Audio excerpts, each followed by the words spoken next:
અને આ 3 નામ કપાઈ જાય એવી પૂરેપૂરી શક્યતા હતી, પરંતુ આ ત્રણેયને પ્રધાનમંત્રી નરેન્દ્ર મોદીએ બચાવી લીધા છે એવું દિનેશભાઈ અનાજવાલાનું કહેવું છે। નમસ્કાર દર્શક મિત્રો, ભારતીય જનતા પાર્ટીએ ગુજરાતની જે 26 બેઠકોમાંથી 15 નામ જાહેર કર્યા, એમાં કેટલીક અંદરની વાત સામે આવી છે અને રાજકારણના જાણકાર અને પત્રકાર દિનેશભાઈ અનાજવાલાએ કેટલુંક એનાલિસિસ કર્યું છે, તો એના વિશે તમારી સાથે વાત કરીશું। મારું નામ રાજેશ શાહ છે અને તમે જોઈ રહ્યા છો ખબરછે.com। દર્શક મિત્રો, ભારતીય જનતા પાર્ટીએ સૌથી પહેલાં 15 ઉમેદવારોના નામ જાહેર કરી દીધા। એ આમ જે ઉમેદવારો હતા એ ઘણા સિનિયર નેતાઓ હતા અને અમુક ઉમેદવારો એવા હતા કે જેમનો કોઈ વિકલ્પ નથી। હવે દિનેશભાઈ અનાજવાલાએ આ જે 15 ઉમેદવારોની પસંદગી થઈ એમાં કેટલીક અંદરની વાતો છે એના વિશે એનાલિસિસ કર્યું છે, એમણે જાણકારી આપી છે, તો એના વિશે વાત કરીશું। એમણે એમ કીધું કે મનસુખ વસાવા, ભરતસિંહ ડાભી અને પૂનમ માડમ આ 3ના નામ પહેલાં કપાઈ જવાના હતા, એમને ટિકિટ નહીં મળે એવી શક્યતા હતી।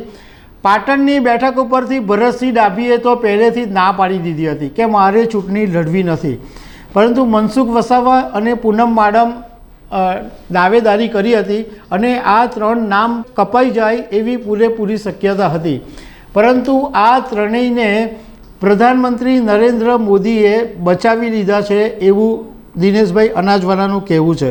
બીજું એમણે એમ કીધું છે કે બનાસકાંઠાની બેઠક ઉપરથી ડૉક્ટર રેખાબેન ચૌધરીનું જે નામ સામે આવ્યું એમાં શંકર ચૌધરીનો મોટો રોલ હોવાનું કહેવાય છે। એમણે ડૉક્ટર રેખાબેન ચૌધરીની ભલામણ કરી હતી અને રેખાબેન ચૌધરી માટે એમણે જબરજસ્ત લોબિંગ કર્યું હતું, એટલે એને કારણે ડૉક્ટર રેખાબેન ચૌધરીને પહેલી વખત લોકસભાની ટિકિટ મળી છે। બીજા જે 3 નામ છે મનસુખ માંડવિયા, પુરુષોત્તમ રૂપાલા અને દેવુસિંહ ચૌહાણ, આ 3 નામો જે છે એ પણ દિલ્હીથી નક્કી થયા છે।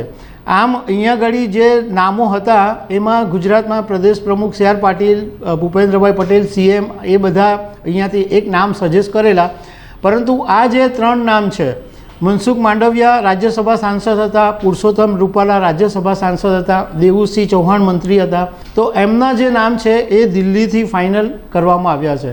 બીજું દિનેશભાઈ અનાજવાલાનું કહેવું એમ છે કે બારડોલી બેઠક ઉપરથી પ્રભુ વસાવાની ટિકિટ પણ કપાવવાની શક્યતા હતી, પરંતુ પ્રભુ વસાવાને સી આર પાટીલની ભક્તિ ફળી છે અને સી આર પાટીલના એકદમ નજીકના હોવાને કારણે પ્રભુ વસાવાને ટિકિટ મળી છે।